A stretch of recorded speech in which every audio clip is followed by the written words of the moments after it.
साथियों, कांग्रेस ने 60 साल 70 साल तक देश पर राज किया। इतना मौका मिलने पर भी कांग्रेस ने देश के लोगों को तरसा कर रखा।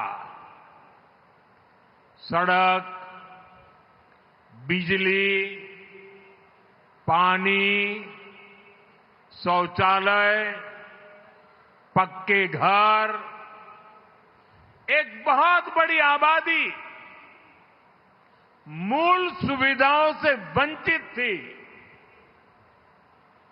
कांग्रेस के भ्रष्टाचार का हाल ये था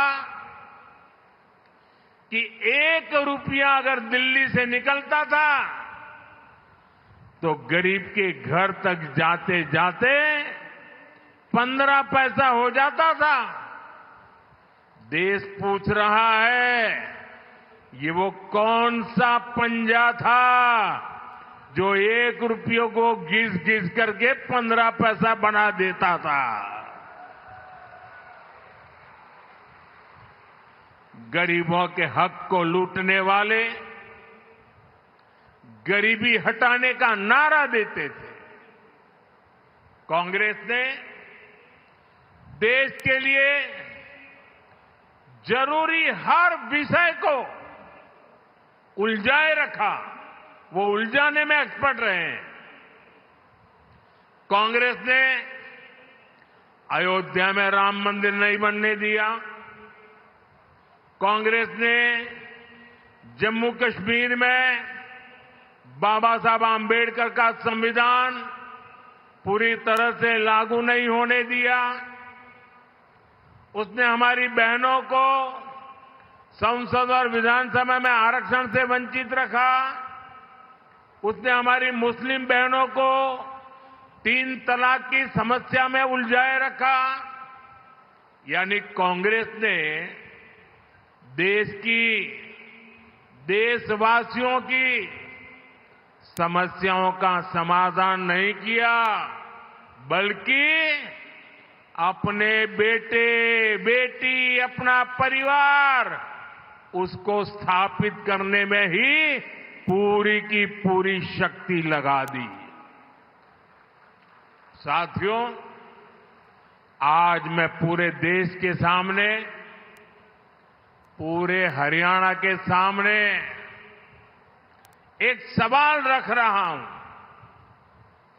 आखिर ऐसा क्या है कि कांग्रेस इतना कुछ गलत कर रहे हैं, इतने सारे पाप कर चुके हैं, फिर भी सरकार बनाने के सपने देखते हैं? मैं आपको बताता हूं कि आखिरकार कांग्रेस को ये सपने देखने की हिम्मत कहां से आती है। दरअसल कांग्रेस को लगता है कि भाजपा के समर्थकों, ये सारे देशभक्ति से भरे हुए लोग हैं। ये देशभक्ति से भरे हुए लोगों का, उनको भ्रमित करना, उनको तोड़ना, उसका कुछ रास्ता उनके दिमाग में चलता रहता है। बंद कमरों में कांग्रेस के नेता आप लोगों के लिए यही कहते हैं। कभी जात पात के नाम पर, कहीं एक समाज को दूसरे से लड़ाकर कांग्रेस इस देश से देशभक्ति को ही चूर चूर करना चाहती है। कांग्रेस को लगता है कि देश के लोगों में एकता की भावना जितनी मजबूत होगी, कांग्रेस का जीतना उतना ही मुश्किल होना जाता है। और इसलिए कांग्रेस देशभक्तों की एकता तोड़ने के लिए नए नए प्रयोग कर रही है। लोकसभा चुनाव के दौरान उसने यही झूठ के प्रयोग किए थे। महात्मा गांधी सत्य के प्रयोग करते थे, ये झूठ के प्रयोग करते हैं। अब यहां हरियाणा में भी कांग्रेस उसका विस्तार कर रही है। साथियों, कांग्रेस को ये लगता है कि उसका अपना वोट बैंक तो पक्का है।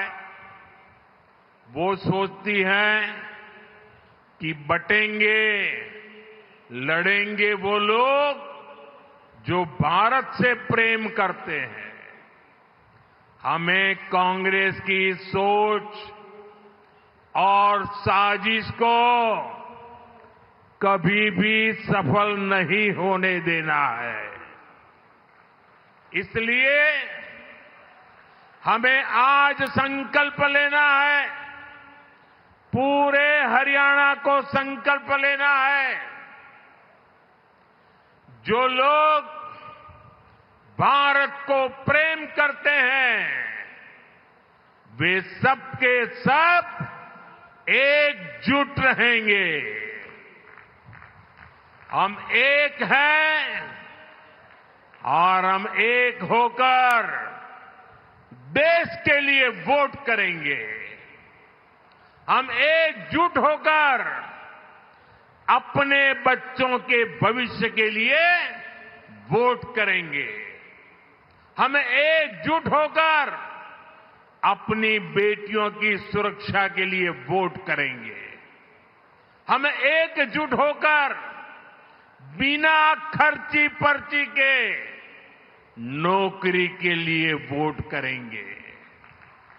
हम एकजुट होकर हरियाणा में नए निवेश, नई नौकरियों के लिए वोट करेंगे। हम एकजुट होकर अच्छी सड़कों, बेहतर सिंचाई के लिए वोट करेंगे। साथियों, कांग्रेस का सिर्फ और सिर्फ एक ही एजेंडा है, वोट के लिए तुष्टीकरण, ज्यादा से ज्यादा तुष्टीकरण। आप देखिए कांग्रेस आज क्या कर रही है। कांग्रेस कहती है और डंके की चोट पर कहती है और करती भी है। कांग्रेस कहती है कि वो दलितों और पिछड़ों का आरक्षण खत्म कर देंगे। कर्नाटका में इन्होंने यही तो किया है। जैसे ही कर्नाटका में कांग्रेस की सरकार बनी, इन्होंने दलितों, पिछड़ों का आरक्षण छीन लिया। कांग्रेस ने दलितों, पिछड़ों का आरक्षण धर्म के आधार पर अपने वोट बैंक में बांट दिया। यही कांग्रेस है जिसने अनेकों स्कूल, कॉलेजों, यूनिवर्सिटियों को माइनॉरिटी संस्थान घोषित कर दिया। जो पहले माइनॉरिटी नहीं थे, अच्छे खासे कानून नियम से चलते थे, लेकिन उन्होंने वोट बैंक के खातिर ऐसे हजारों संस्थाओं को माइनॉरिटी बना दिया। इनमें क्या हुआ? परिणाम ये हुआ कि पहले दलितों और पिछड़ों के बच्चों को जो दाखिला मिलता था वो बंद हो गया। ऐसी संस्थाओं में, नौकरियों में जो आरक्षण था वो भी बंद हो गया। कांग्रेस ऐसे ही काम हरियाणा में भी करना चाहती है।